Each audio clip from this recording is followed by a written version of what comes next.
लाखों गोलियां और 580 करोड़ का खतरनाक सौदा। एक महिला जिसने अपने दिमाग और नेटवर्क के दम पर अमेरिका को ही नचा दिया। लग्जरी लाइफ, महंगी गाड़ियां, विदेशी ट्रिप्स और सोशल मीडिया पर रॉयल अंदाज। लेकिन इस चमक दमक के पीछे छिपा था एक ऐसा खेल जिसका सीधा कनेक्शन मौत से था। हम आपको बताएंगे वो अंदर की बात जो कहीं और नहीं है। नाम शमीम माफी, चेहरा एक बिजनेस वुमेन का और काम ग्लोबल हथियार नेटवर्क की सबसे खतरनाक कड़ियों को जोड़ना।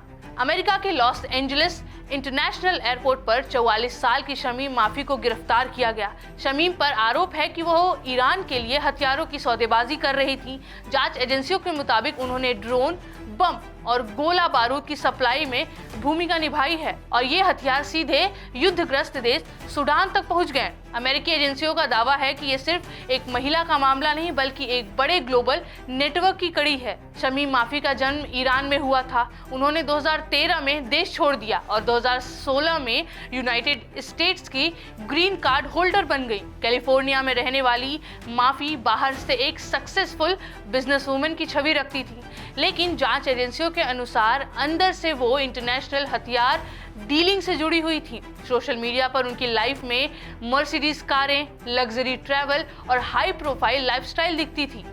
लेकिन अब बताया जा रहा है कि ये सिर्फ एक कवर हो सकता है। इस पूरी कहानी की शुरुआत 2013 से होती है, जब शमीम माफी ने ईरान छोड़ा। 2016 में अमेरिका में सेटल हुई और फिर 2020 में उनकी पैतृक संपत्ति यानी फैमिली इनहेरिटेड प्रॉपर्टी को ईरान सरकार ने जब्त कर ली। यहीं से कहानी में एक बड़ा मोड़ आया।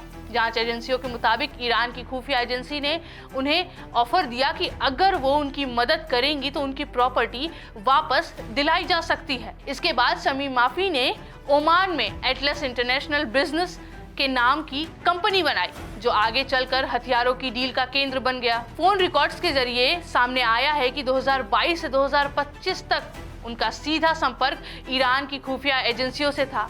इस दौरान उन्होंने ड्रोन, बम फ्यूज और लाखों गोलियों के सौदे करवाए।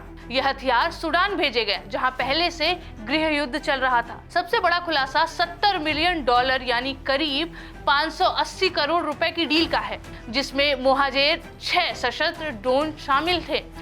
इसके अलावा 55,000 बम फ्यूज और भारी मात्रा में गोला बारूद की सप्लाई भी इस नेटवर्क का हिस्सा था। अब सवाल ये आता है कि इतना बड़ा नेटवर्क अमेरिका की नजर से कैसे बचा रहा। जांच में सामने आया है कि माफी ने सीधे सौदे नहीं किए, बल्कि अलग अलग देशों के जरिए पूरे नेटवर्क को चलाया।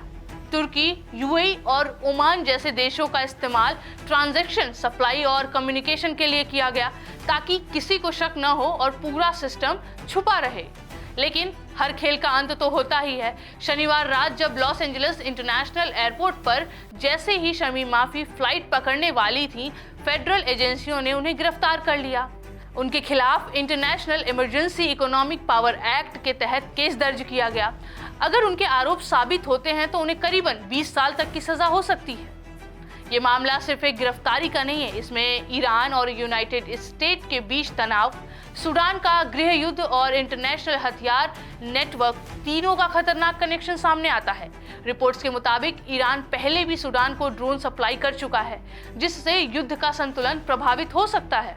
एक महिला के दो चेहरे, एक तरफ लग्जरी लाइफ, दूसरी तरफ मौत का कारोबार। अब सबसे बड़ा सवाल यह आता है कि क्या शमीम माफी सिर्फ एक मोहरा है या इस पूरे ग्लोबल नेटवर्क की मास्टरमाइंड। आप इस पूरे मुद्दे पर क्या सोचते हैं, हमें अपनी राय कमेंट बॉक्स में जरूर बताएं और इसे लाइक करिएगा, शेयर करिएगा और ऐसी खबरों को देखने के लिए इंडियन प्रेस हाउस को सब्सक्राइब करना ना भूलिएगा।